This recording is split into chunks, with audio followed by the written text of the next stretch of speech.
Bonsoir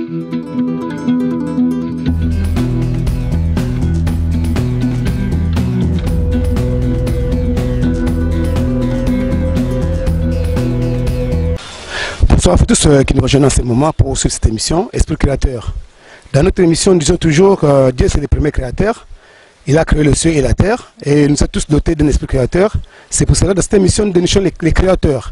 Dans un pays où il n'y a pas de créateurs, c'est un pays qui ne va pas se développer parce que nous ici, c'est pour recevoir les créateurs. Aujourd'hui, dans notre émission, nous allons recevoir la coopérative d'exploitation minière, les amis de la pré-mine, en sigle CEMAM. Donc, Bango, tu reçois Bango parce qu'il paraîtrait que la province du Congo central est orgueilleuse par minerai et belé. Mais Mingi Bango, nous, quand on était petits, quand on était enfant, donc il y a un effort international qui ça. Et là-bas, il y avait de. Bango exposé diamant, mine, or, bleu et belé. Mais les enfants d'aujourd'hui n'ont pas cette chance-là de. Pendant même les vacances, à terre comme on a diamant en athée. Et ce qui fait la différence aujourd'hui, un enfant sénégalais qui est dans un pays où il n'y a que les arachides, qui n'a jamais vu les diamants chez lui, mais à Ibi Diamant, on a au Congo, ou à Ibi Diamant. Alors, 100% on a posé la parole. Je vais recevoir aujourd'hui leur président et vous allez connaître dans cette émission. Mais avant de l'émission, c'est samedi le 30, le 31 et le 1er août, il y a un festival qui sera organisé à l'hôtel Bilolo, festival d'exposition et de promotion des œuvres d'art du Congo central. Festival d'exposition et de promotion des œuvres d'art du Congo central. Donc, festival Luana, parce que nous allons exposer toutes les œuvres où il y a gondola. Il y a malakite, il y a portrait, tableau. Ça 3 jours, on va comprendre que l'événement est à Mobangé. Et nous remercions ici les ministres de la Culture, mais c'est Bob Bafouidi, dans espace. Et il y a RTNC et en même temps le directeur de la RTNC, donc et en même temps on a remercié l'Arabanque qui a bien voulu que vous en ayez sur l'événement et l'agrément. Donc merci pour tout le monde qui dit là et pour la bonne photo nous avons la seconde phrase nous avons de roter donc si le deux en Allemagne Mathilde fait en Allemagne maître Moro Maïna en Suède Aziza Makesi na Canada, bino tout la émission na ngage la Belgique, Maître Ling Limbangba na Paris. Ah et mérite moi la yo, toujours na matadi na katale diet. Ah botala bino mo décora bien. Donc ce que matadi lukanga donc il va bien. Donc il na ba sera de bazongi lelo balongo lelo baké bazongi souhaite. Alors pour ne pas trop me poser la parole, événement wana ba bien mo bangen événement festival d'exposition et de promotion des œuvres d'art du Congo central. C'est la première édition. Et ça, donc, année donc du 30 au 1er août. Donc 3 jours successifs. Donc à partir de 8 h, Kota na yo, visiter les œuvres d'art, Somba na yo, Sanéo Lingi, donc pour mes athées. 15 h. Et en même temps, la coopérative d'exploitation minière, les amis de la mine et ainsi que les SEMAM, vont exposer les minéraux au Tozanango. Donc là, on a congé. Nous connaissons très bien sur le territoire de Kermès. Mais Kermès, quand on y va, c'est pour prendre la bière et puis le concert de Sylvain. Balbi va profiter quand même de la paix minérée. On va exposer Jouana. Donc on a des castérites, or, diamant, cuivre, malachite, vanadium, castérite, ilménite, argent, aluminium, argile, fer, calcaire, marbre. Nous sommes exposés dans le festival Wana. Il y a un bana, et puis concert. Balbi petit mot à 9 ans. Azumba musique danser pour découvrir dans l'événement et le succès de Valais ainsi que Janela Baroutakin Barobagina RTL Trace RTL Trace Star donc on a vu pendant 3 jours tous en a participé belé à Matadi participé belé à Baroutakin tous en a petit de pause à la Kuna tu as un volcan Nirangongo donc tous a 3 jours il y a festival donc on a pas mingité pour sur la mingi pour comprendre mais faut voyager on a pour comprendre et puis sur d'abord cet élément nous allons revoir après cet événement. Merci.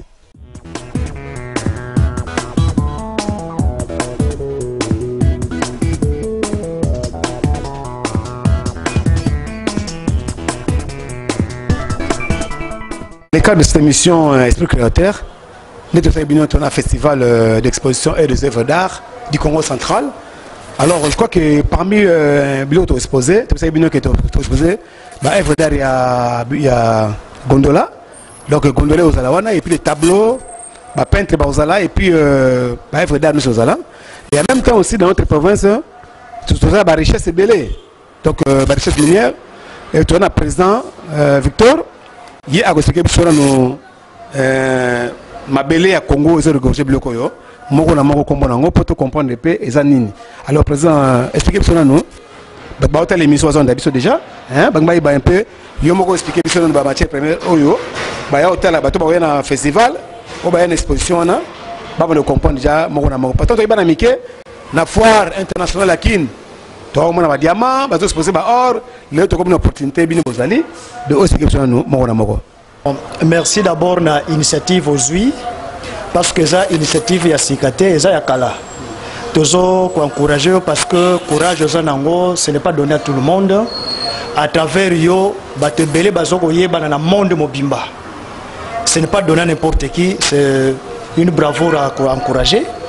Bon, biso toza coopérative minière, tozali basé à Wana Matadi et vous avez que mboka na biso surtout province na biso batebele bayebika ke bata Congo central ba vivaka na port na agriculture oyo bato bazomona eza lokola mwana ngulu oyo jusque là toyebite eza nini parce que tokendaki kosala tokendaki kotimola diamant et tomonaki eloko oyo na kati ya mabele na se ya mabele à une profondeur de 5 mètres. Tomoni ndenge ka ezali boy ezokende laboratoire na Kinshasa mais ezopese makasi eloko esala ke toya nango boy ezaka ka ndenge nzambe ndenge asala ngo boy mutu moko ataya ngo azate bon toyebi kombo nango te ezokende na laboratoire parce que biloko musu ezali wa moyeto lobaka eza eloko boy ezate po laboratoire ne fois confirmer yango oyo mwa mabanga mikemike oyo ezali wa ezali nde mabanga ya cuivre bato belé bayebi cuivre te cuivre yango yo eza mélangé na malakiti. Mais cuivre pe ezala ba sorte belé cathode ezali cuivre vert ezali cuivre jaune ezali awa libango ya monene oyo nyonso mibale oyo pe eza cuivre mélangé na malakiti oyo ya jaune bozomona nde malakiti mais na kati nango kuna ba sous-produit ba substance pe ezali oyo laboratoire ako déterminer na nani nango teneur nango na laboratoire ba ko déterminer bon oyo sachet oyo eza ilménite eza le sous minéré oyo et déjà dans le laboratoire nous on se faisait les illusions que ça cassiterite alors que ça cassiterite il y a un autre qui tokoyi ko pesa kombo na ndenge na bisote il faut laboratoire à déterminer ilménite ezali permettez ezali ebele na mboka na province na bisoyo eza bangomba na bangomba ekosilaka jamais tokokufa pe tokotika yango. Bon, awa toye awa mabango ya pembe oyo bataye neti moto azui gilet a kati kati nzambe nde asala yango boye yango babengaka nde quartz mais ba farceur rebele bazotambola na kombo ya biso ba minier ke non eko tekela yo diamant bato wana basala ke basoki moto aye nango ayelu yango yaka pa na biso to orienté yo parce que eza diamant te eza quartz yango nde basalaka ba verre ba bijoux bazo sal la pe ba montre pe ezali donc biloko ebele basala na biloko basani ya mbele biloko ebele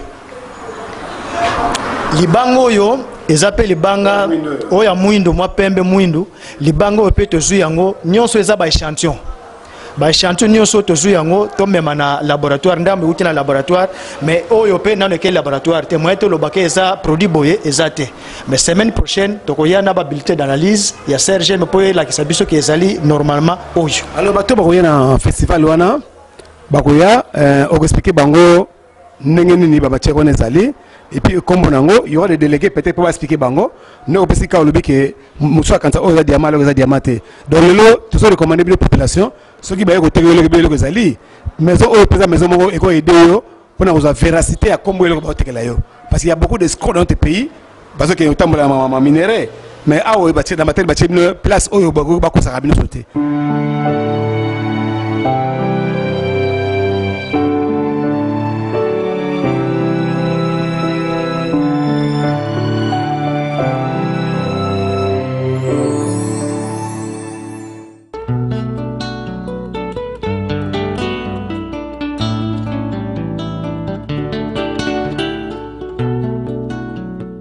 Avec moi, j'ai le président de la coopérative d'exploitation minière, les amis de la première en cycle Seman. Donc il est le président provincial, hein, donc Congo central. Donc je crois qu'il est d'abord le président de la coopérative des secteurs miniers, les amis de la mine. Et il va nous expliquer ce qu'il fait en long et en large. Alors je crois avec lui nous allons passer cette émission et vous allez comprendre que dans notre province, il sera toujours, partout il y a des mines, donc province Nabiso, nous avons la bouche autorisée qui va nous expliquer et le revenu est autre dans la province Nabiso. Et en même temps aussi, nous avons un collaborateur, on va se présenter dans l'émission, on va expliquer Biso. Alors, je crois que l'émission d'aujourd'hui, vous êtes l'invité principal de cette émission. On a un peu quel est sentiment nous allons pour passer l'émission créateur. Parce que vous êtes ici à la qualité de créateur. Merci beaucoup de votre initiative. Je suis Victor Luzingu. Je suis président de la coopérative minière des Amis de la Première, c'est ma sigle.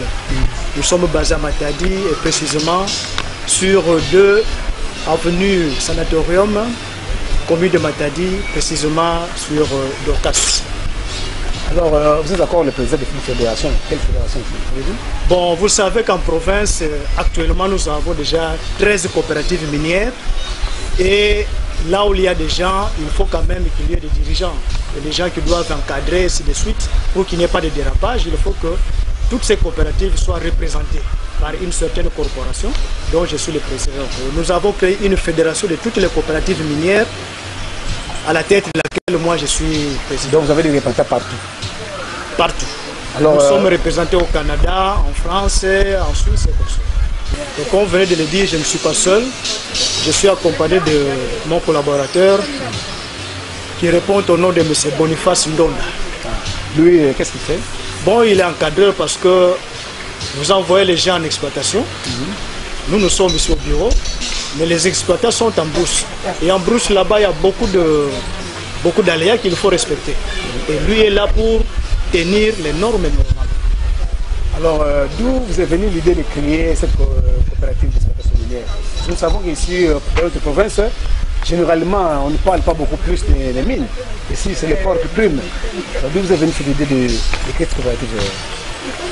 Bon, l'idée n'est pas venue de moi-même. Il y a, en 2013, le gouvernement central, par l'entremise du ministère national des Mines, et bien entendu, avec la collaboration de la communauté internationale, on avait levé l'option de pouvoir exploiter les minerais qui se trouvent au niveau de l'Ouest, et précisément ici au Congo central. Et vous savez que depuis toujours, les gens croyaient que la population du Congo central ne vivait que de l'agriculture et du port. Or, au-delà de toutes ces activités, nous sommes sur les minéraux. Et depuis la création du monde, les minéraux du Congo central n'ont jamais été exploités. Et c'est maintenant que nous voulons le faire. Mais là où il y a l'exploitation minière, il y a aussi la présence de beaucoup d'esprits. Et ces esprits doivent être évités, surtout les mauvais. Et pour éviter tous ces mauvais esprits partant des mauvaises expériences de l'Est, du centre et consorts, il a été question que tous ceux qui veulent exploiter les minerais de la province du Congo central soient dans une certaine structure qu'on appelle la coopérative minière que nous avons ici à Matadi. Il faut organiser quoi, il faut organiser parce que l'État congolais, le pouvoir public doit savoir qui exploite, où il exploite et comment il exploite et qu'est-ce qu'il exploite. Et quand vous exploitez ces minéraux, comment l'État récupère ces dividendes? Non, vous savez que quand j'ai donné le message ou l'information à tout le monde que nous avons créé une coopérative minière pour nous occuper de l'exploitation des minéraux, les gens disaient non, moi je ne peux pas adhérer parce que quand on va exploiter, c'est l'État congolais qui va s'en accaparer. Non, non, non, non, non. L'État congolais n'a rien à voir avec ce que nous avons exploité. L'État congolais, lui, attend seulement ses taxes et impôts, c'est tout. Mais tout ce que nous aurons à exploiter appartiendra à la coopérative. La coopérative vend et toutes les recettes reviennent à la coopérative, mais à seule condition que celle-ci paye les taxes et les impôts. Avant d'entrer dans les vifs sujets de notre émission, je voudrais ici d'abord que vous essayez un peu de m'expliquer qu'est-ce que vous faites concrètement, qu'est-ce que vous faites, parce que nous savons tous, parce que tous les bas Congolais, tous les habitants du Congo central savent que chez nous, les minerais n'existent pas. Pour avoir des minerais, il faut aller soit à Lubumbashi, soit il faut aller au Kasaï, ou soit il faut aller à l'Est, Mais subitement aujourd'hui, moi je sais qu'à l'Équateur, il y a des minerais, il y a du pétrole. Ça, je suis informé. Mais chez nous, on n'en parle pas parce qu'elle est pauvre. Alors, notre province, on dirait que c'est une province qui est bénie de Dieu parce que si aujourd'hui on trouve des minéraux, donc je dirais qu'à part les ports, à part le pétrole et à part tout ça, donc nous avons tout ici. Merci beaucoup. Et Emery, vous voyez que quand vous posez la question, j'ai commencé par rigoler. Parce que les gens se font des illusions. Mais je vous assure que le Congo central constitue, le Congo central en soi constitue un danger géologique. C'est-à-dire, nous avons beaucoup de minéraux, mais les gens ne s'en rendent pas compte. Et nous sommes là pour exploiter toutes sortes de minéraux qui sont exploitables. Je dis bien exploitables parce qu'il y en a d'autres qui ont des radiations, on ne peut pas exploiter. Mais tout ce qui sont autorisés par l'État, nous exploitons. Et nous avons tous les documents.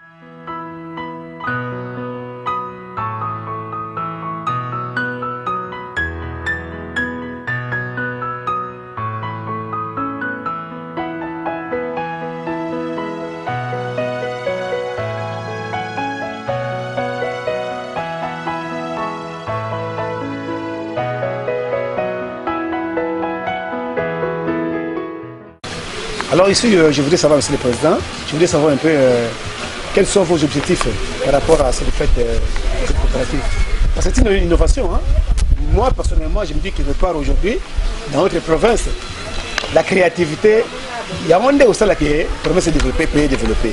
Aujourd'hui, nous avons des gens qui nous parlent mine aujourd'hui. Donc, nous devons profiter de notre émission. Donc, quels sont vos objectifs dans cette fête? Merci de la question. Les objectifs, vous savez que toute corporation ne manque pas d'objectifs. Quand une corporation n'a pas d'objectif, c'est que vous êtes foutu. Vous devez savoir qu'est-ce que vous voulez faire et comment vous devez le faire. Nos objectifs en soi, c'est d'abord pouvoir regrouper tous les exploitants artisanaux qu'on appelle EMA en sigle. Comment ils doivent exploiter. Et en exploitant, les gens, quand ils le font très mal, ils sont exposés à beaucoup de risques, de dangers. Et pour qu'ils ne tombent pas dans les pièges de ces dangers, de risques, ils doivent être encadrés. Et c'est la coopérative qui encadre ces gens pour qu'il n'y ait pas de boulements, de morts d'hommes. Ça, c'est le premier objectif. Le deuxième, c'est qu'on ne peut pas exploiter les minéraux sans pourtant passer par la prospection. Donc, nous devons d'abord commencer par prospecter, faire les recherches. Dès qu'on trouve que dans tel ou tel autre sol, il y a les diamants, il y a de l'or, nous allons maintenant exploiter. Donc, parmi les objectifs, nous avons aussi de prospecter, d'exploiter. Et quand vous terminez l'exploitation, vous n'allez pas garder la maison, vous devez vendre. Quand nous vendons, nous avons des recettes au niveau de la coopérative. À part cela, nous devons aussi savoir faire comprendre, vulgariser des normes environnementales. Exploiter les minéraux, c'est aussi polluer l'environnement. Or, en cette matière, nous, coopératives, nous devons sensibiliser les exploitants que là où vous avez coupé l'arbre, vous devez reboiser. Là où vous avez creusé, vous devez rembler. Mais qu'est-ce que nous trouvons? Les gens vont aller exploiter les diamants à une profondeur de 5, 6, 10 mètres, ils laissent le trou comme ça. C'est un danger aussi pour la population. Un danger pour les exploitants forestiers. Quelqu'un peut venir là-bas, il tombe, il y aura mort d'homme. Donc il faut éviter ça. Et puis l'environnement ne doit pas être pollué. Vous savez, en décembre passé, il y a eu toute une grande conférence de la COP 21 à Paris. Entre autres, on a donné des recommandations. Et dans ces recommandations, nous, coopératives, nous sommes censés de faire la restitution à tous les exploitants artisanaux et le faire appliquer. Quand nous exploitons, nous le faisons sous les vigilants du SESCAM. Le SESCAM, c'est un service technique du ministère des Mines. SESCAM signifie service d'assistance et d'encadrement du small scale mining. Donc small scale mining, c'est une exploitation à petite échelle. C'est ce que ça signifie. À part ça, dans tout ce que nous avons comme objectif, nous sommes là aussi à dénoncer tous ceux-là qui sont en train d'exploiter de manière illicite. Quand nous tombons sur ces gens-là, nous devons les dénoncer au niveau du ministère. Vous avez dénoncé, mais à l'heure d'aujourd'hui, on peut dire qui peut être membre, qui peut adhérer dans votre coopérative? Non, c'est tout le monde tout le monde peut adhérer, mais à condition que vous soyez d'abord majeur. D'après la législation de notre pays, être majeur signifie au-delà de 18 ans ou plus. Quand vous avez 18 ans ou plus, vous pouvez être membre de la coopérative. Quand on est membre, pour faire quoi alors? Nous avons 3 catégories de membres. Nous avons les membres fondateurs que nous sommes. Les membres fondateurs sont ceux-là qui ont commencé l'idée de la création de la coopérative. Ceux qui avaient signé le procès verbal de l'Assemblée constituante et qui ont signé les statuts. À part ça, nous avons aussi les membres adhérents, c'est-à-dire les membres là qui viennent après avoir créé la coopérative. Et puis nous avons les membres d'honneur ou les membres de soutien. Donc nous avons les 3 catégories de membres. Dans notre province, nous avons, on dit toujours qu'il y a les cataractes, on a 3. Hein, vous exploitez partout dans notre province. Et quels sont les lieux que vous exploitez déjà? Vous savez qu'en toute chose, il faut avoir l'autorisation. Nous sommes ici dans ce beau cadre de Kélédia. On n'est pas venu brusquement comme ça, nous avons eu l'autorisation. Et nous aussi, avant d'exploiter, il faut avoir l'autorisation. Et cette autorisation n'est d'autre que c'est le ministère qui autorise l'exploitation à la coopérative et la coopérative le fait par l'entremise des créateurs. Donc, vous devez avoir un agrément. Et il y a 2 sortes d'agréments. Il y a un agrément provincial et un agrément national. Quand vous avez un agrément provincial, c'est-à-dire vous ne pouvez qu'exploiter sur l'étendue provincial. Vous ne pouvez pas aller au-delà de la province du Congo central. Mais quand vous avez un agrément national, c'est que vous pouvez vous étendre même au-delà des frontières du Congo central. Nous pouvons aller au Danga, nous pouvons aller à l'est. Mais vous, votre pouvoir se limite au niveau seulement de Congo central. Bon, pas tout à fait, sauf que ça fait une année, quelques mois, nous avions sollicité l'agrément national, mais vous savez que le ministère des Mines, c'est un ministère très sensible et il y a beaucoup de gens qui sollicitent les agréments et autres. Ils ont beaucoup à faire jusque-là. L'agrément ne nous est pas encore donné, mais en attendant l'agrément national, nous pouvons évoluer avec l'agrément provincial. Parce que nous vous recevons ici dans cette émission en qualité d'un expert, hein? Donc c'est l'émission Esprit Créateur. Dites-nous un peu, bon, quels sont les produits qu'on peut voir dans cette province? Non, voilà, j'allais commencer par là. Les produits que nous avons ici en province, nous avons 2 sortes de produits. Il y a des produits qui ont déjà fait l'objet des études appropriées et dont les matières ont été confirmées. Et il y en a d'autres qui attendent encore d'autres études pour être confirmés. Les produits qui ont fait l'objet des études et qui ont confirmé leurs existences, nous avons de l'or suffisamment, nous avons les diamants, nous avons le cuivre, nous avons la cassitérite, nous avons le vanadium, nous avons l'ilménite, nous avons le fer, nous avons le marbre, nous avons le calcaire, nous avons l'argent, nous avons le fer, nous avons aussi ce qu'on appelle le quartz. Le quartz. Le quartz.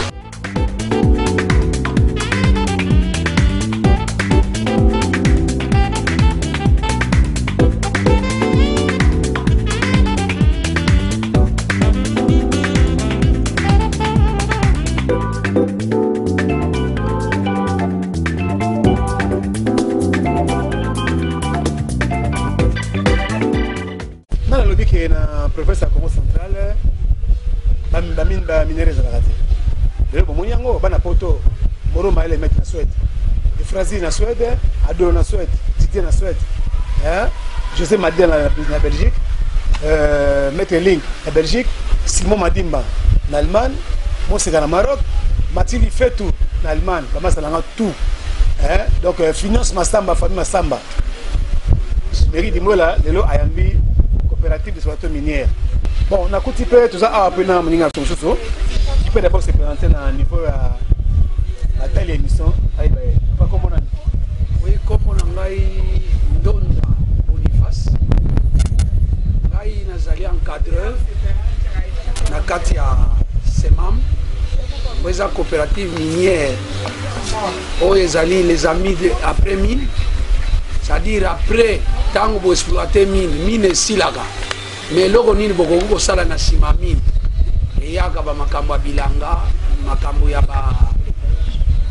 élevage, makambo ya pisciculture, nyonso wana ezali biloko tobengi yango les amis après minuit. Donc soki minere esili eloko moko tokosala na biso bilanga yango wana lere biso tozosalisa misala na kati ya terrain tolingaka lere bozotimula mpe niongo ya libungu mpe il faut kofuta yango. C'est-à-dire que ça va dans bilan. Il y a les projets de minerais, il y a aussi les projets de bilanga. Oui. Donc, si on a une opportunité de bilanga, on va faire la bilanga. Ok, parce que nous, ce qui est de faire, parce que Crézeur a lié à Camille. Crézeur a Zamoutou, Morosogi, Kolia et Zate, franchement, en tout cas, ils ont le problème parce qu'on va faire la terre. Voilà, en ce qui me concerne, on a un encadreur. Pour nous, on a un encadreur. C'est parce qu'il faut naïe pour ça. Batu nyonso bazoko sala musala wana basala yango ndenge longo bani. Vis-à-vis d'abord de l'environnement, na hygiène et sécurité. Yango wana tolukaka ko encadrer bango. Donc c'est-à-dire ba Crézeur bazala qui est éparpillé partout. Azoko sala yemoko na fraude. Or akoki kozwa quelque chose mais ekozala rentabilité. Alors coopérative objectif na yezali ko sangisa. Batu nyonso bazala baya na kati ya coopérative pour être comme l'union fait la force pour ba minerer et bima parce que kolakisa bango ba technique ndenge nini bakoki ko tshali bulu ba ko tsango place nini lolenge nini basala ka pour vike ya ko dévier ba bulu musu ba danger oui par exemple ça ngeli bulu so ali danger si vous allez en terre oui ça ba bulu ba escalier pour la sécurité oui parce que na Congo au moins libulu ekoki ko leka 30 mètres té. Or na 30 mètres wana pona kokita ezali na ba danger belé ya béboulement babengaka yango.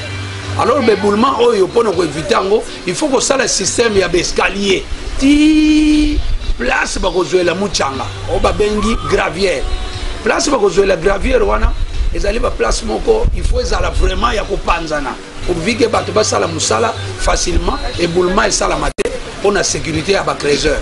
Bon, on s'est d'abord parlé sur le problème de beaucoup de temps. Premier niveau en tant qu'encadré, le premier niveau de oui, le problème, vous savez payer des monanités, vous savez payer les monanités, ce sont des problèmes. Oui. Tu savez payer c'est parce que les techniciens sont quittés. Donc, il y a un encadré il faut que la place gîte, il y a livionnaire, il y a minéraux. Oyo basala qui prospection avant de benga coopérative et ça donc d'abord il faut passer par une prospection. Il y a des techniciens. Donc les techniciens va pour identifier que awa minéraux ali commerciable. C'est-à-dire koko binisa mi solo. Oyo koko sali sa coopérative au mutu na mutu azwa lo meya a sali sape banana. Oui, mais en même temps, il y a baboye au Kendara attaque encadré parce que vous êtes homme de terrain, président de la bureau. Homme de terrain, ba millions ni o si bospaté o yo kenda encadrer bateau na province à Congo centrale. Oui, na province à Congo centrale, l'expérience on a sali déjà na beaucoup profiter nango. Ba milieu ezali loko la Sekebanza par exemple. Sekebanza to le kaki na ba milieu ebele. To yaki kokuta ke vraiment il y a vraiment de l'or na niveau moko ko sakanate. Il y a même ce qu'on appelle le quartz.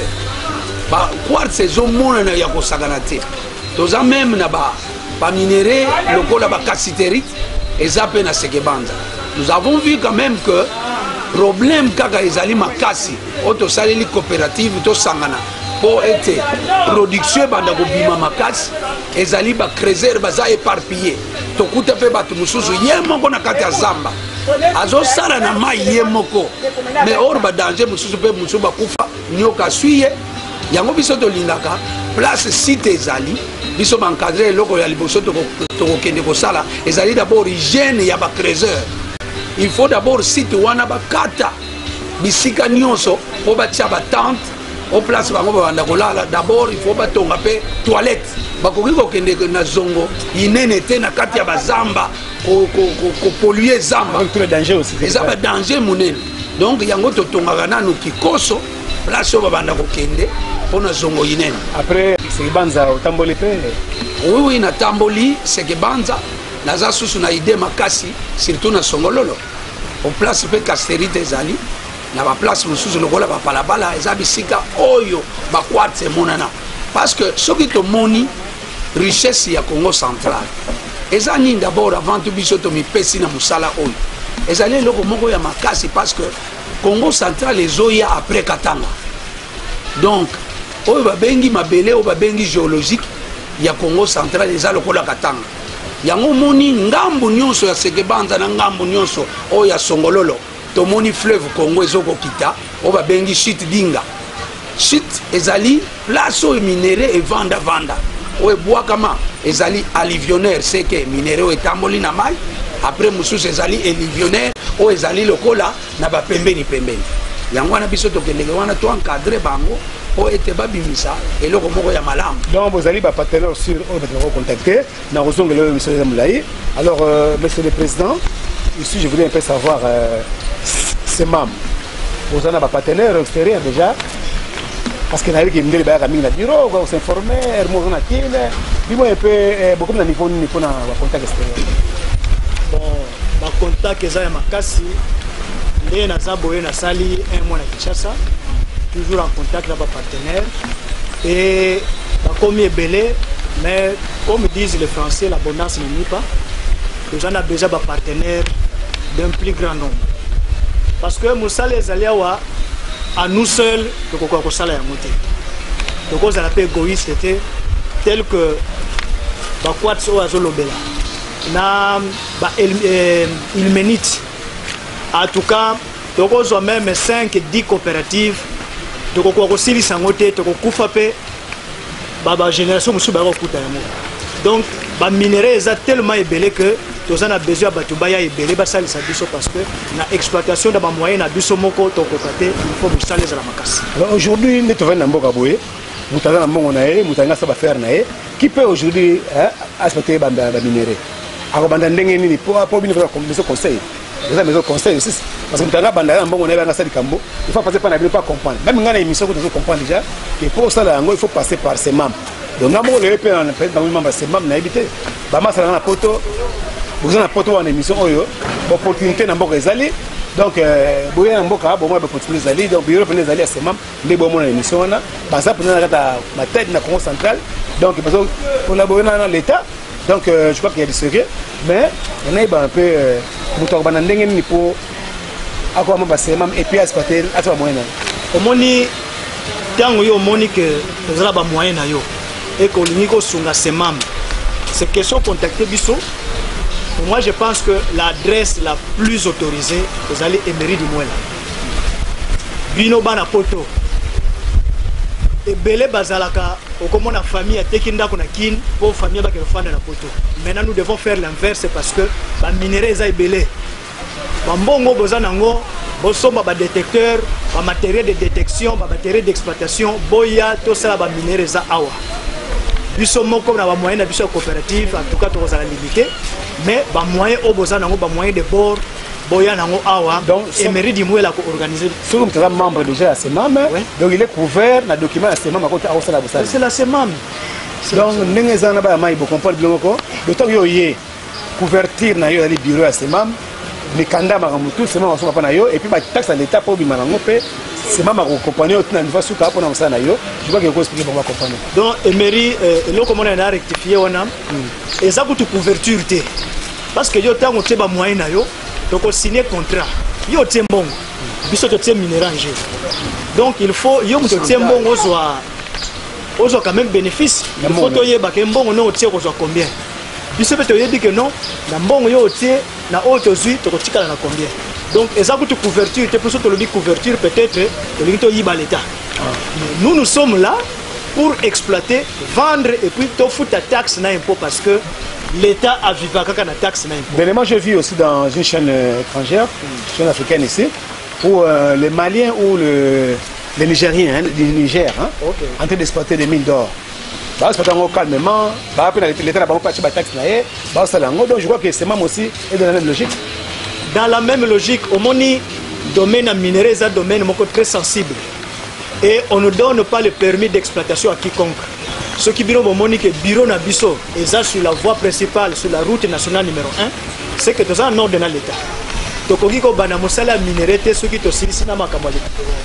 Alors je crois que nous organisons un événement aujourd'hui, des festivals d'exposition et de promotion des œuvres d'art du Congo central.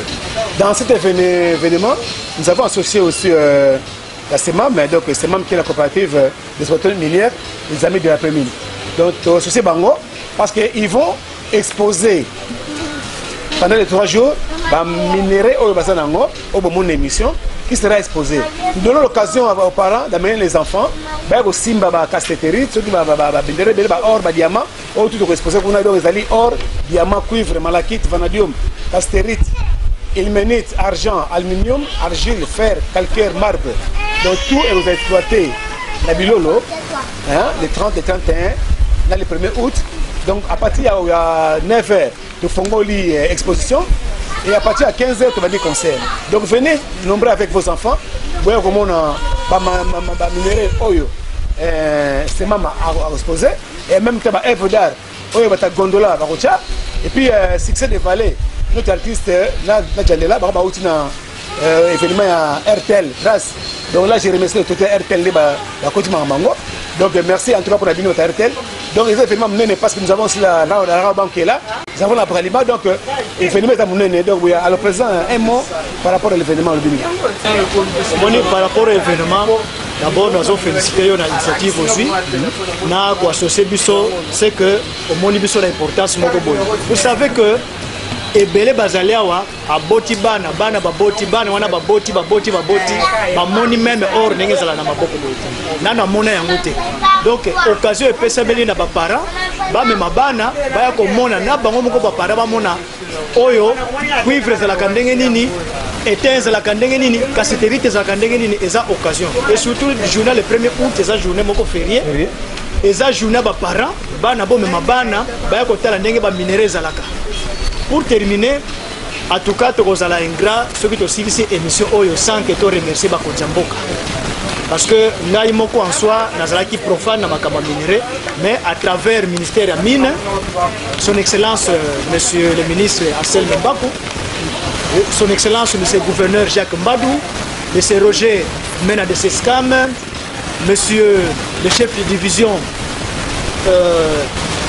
de Mine, Monsieur le directeur professionnel de la CESC, Bangonio va permettre que Bisso le loto zala toyeba que oeza diamant oeza or tozo sala yango tozo teka c'est grâce na bango et ceux qui tozo sala to tindi ba creuser bazo timola na zamba kuna en toute sécurité c'est parce que ba konzi wana bazo battre la mboka ba soda na biso to pesi salut na général patience to pesi salut na général SAFADC na ANR na bangonio so ba membre de sécurité bazo sécuriser biso parce que sans bango to ko sala te au moni même na est diamant yango yozui.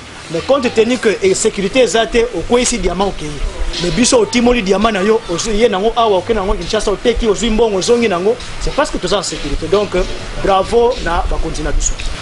Et d'abord on apprécie merci et pas papa Dimouela on a initiative d'abord ndenge amitungi siko ya ko zwa biso bilili oyo ko révolutionner au moins province na biso. Yangwana, merci d'abord pour l'organisation. Il y a le locaux, il passe à foire, minier, salamaka partout. Les Alabas Suède, et salamaka. À Paris, à Allemagne, parce que d'ici là, nous avons fait une invitation à Suède, mais tous les autres ont une formalité. Nous avons fait une Suède. Et pour les locaux, ils ont fait un hôtel Bilolo. Et vous allez locaux, ils ont vivre. Et ça, la sorte que vous va soutenir.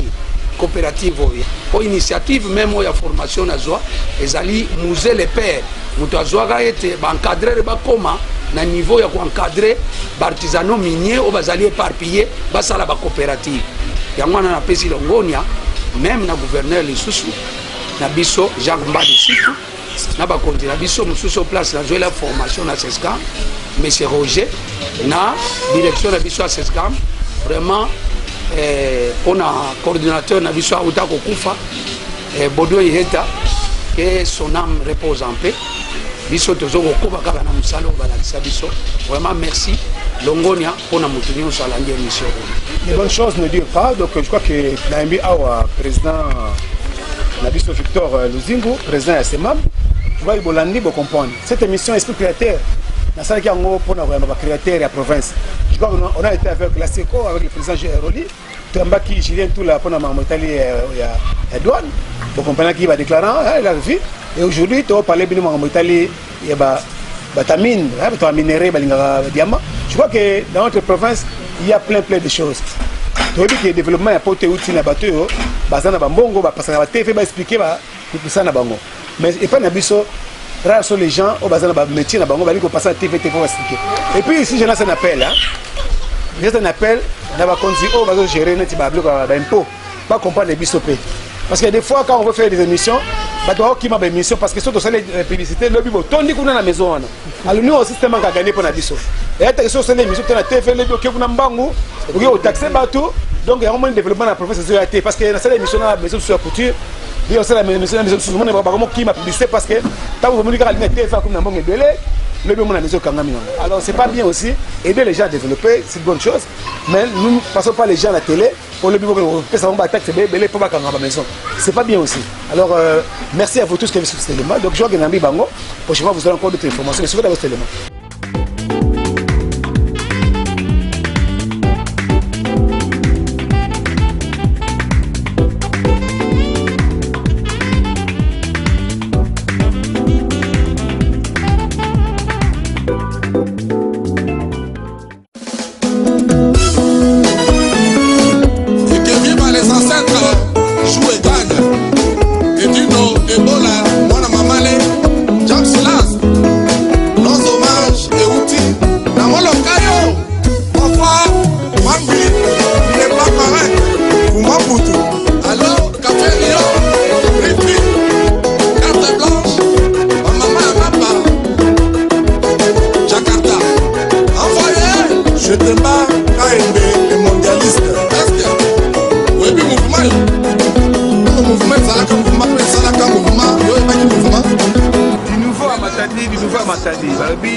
International Business Agency, International Business Agency, agence Asika, et il y a beaucoup de matadi, agence internationale Business Agency, balobi ils sont en Espagne, ils sont en Japon, ils sont en Dubaï.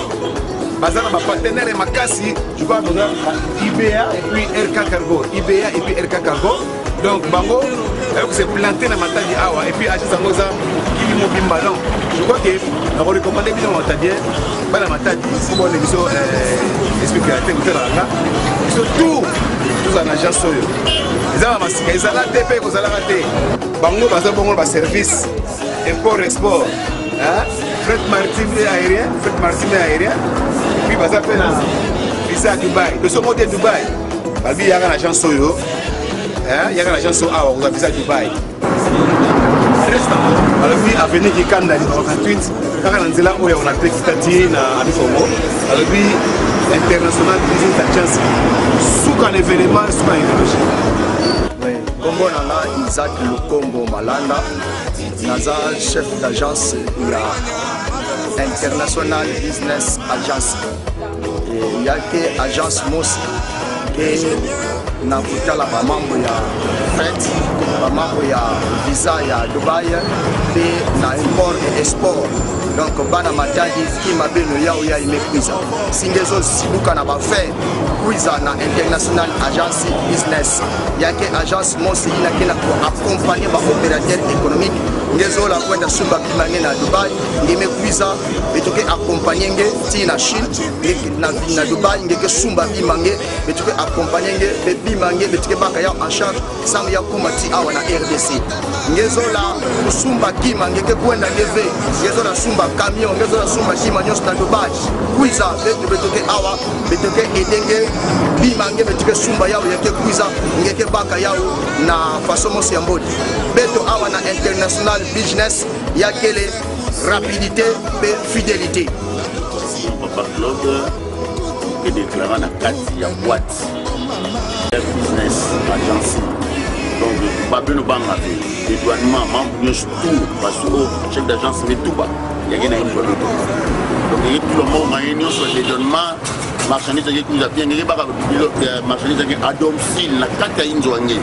Il y a que les vénètes qui me connaissent place en kaka na baï bamaze na kulekaleka non beto awa dédouanement fret achat biloko bimange na mintu abeto mosilo betinye bagaye bimange na kata lupango na kata yinzo ma premier l'homme bimaka déjà banda mois passé ya bambe baka ja bima kitasa pe na fête aérienne betima ka tona ku douanière kumba mama land madame land Luaka bon tokena kulomba na ba mama ya partout matadi Kongo nyonso tokena kulomba ba mama na ba tata ba ina zola ke basi na ba mama basi na ba père tokena kulomba beno kuita awa na teya donc toke partout toke na Dubaï toke na Japon toke na Espagne partout toke les surtout na Congo ya mvi babe toke là vraiment toke na kwa assurer beno bima beno ke fona na sécurité. En tout cas, merci beaucoup pour vous la vie. Ça dit que le est international. Et ça partout dans le monde. À Japon, à Dubaï, à Congo, donc partout les alliés. Je crois qu'il a fait confiance à cette agence.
La garantie à téléphone, on a quoi assurer bien voir même dans le projet.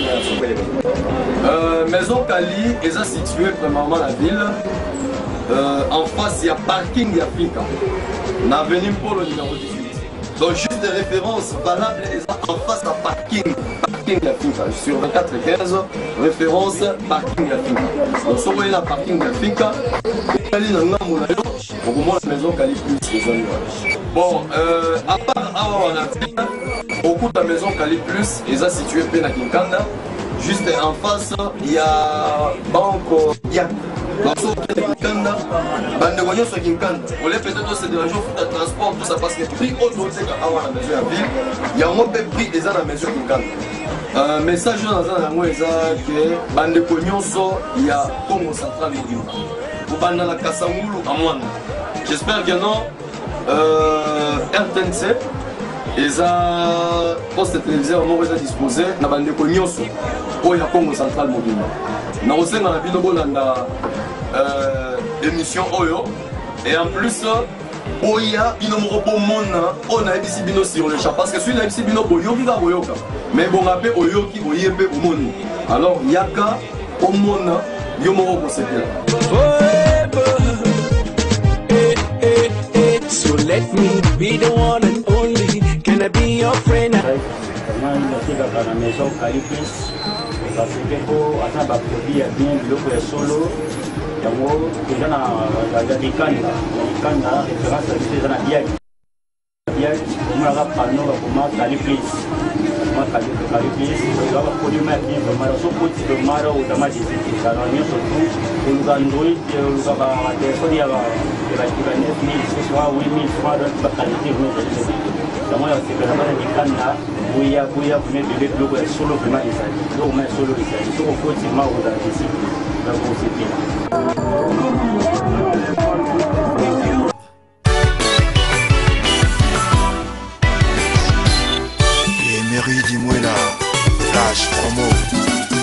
Donc, événement, il y a festival d'exposition et de promotion des œuvres d'art du Congo central et vous en avez Bilolo le 31 et le 1er août Bilolo, à partir de 15h. Alors je crois qu'il suffit d'abord cet élément.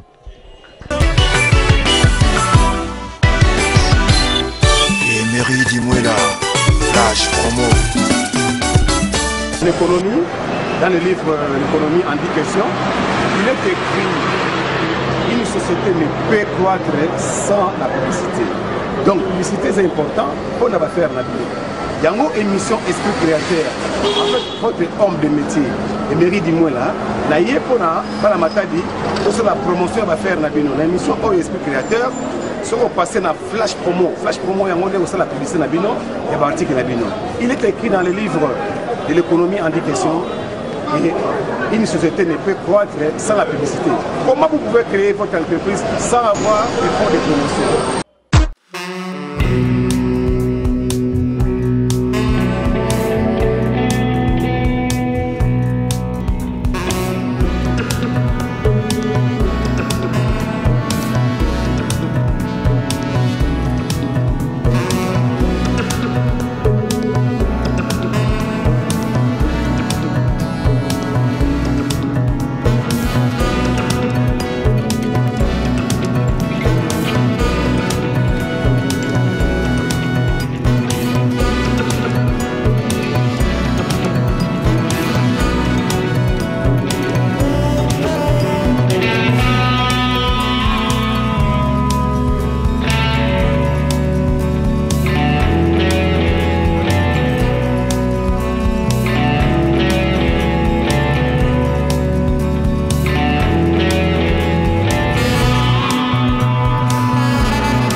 C'est vraiment une émission à soutenir. Nous travaillons en collaboration. Merci pour l'initiative de cette émission qui est Emery. C'est un peu ça. Merci vraiment.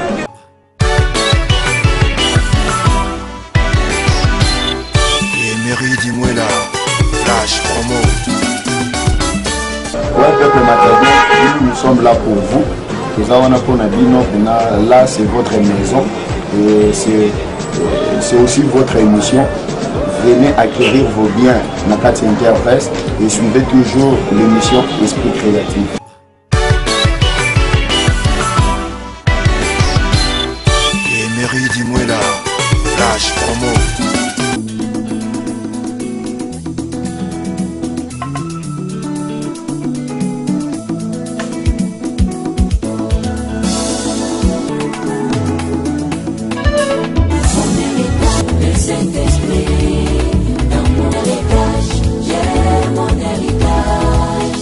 Spirituel, Dieu notre Père nous donne un héritage.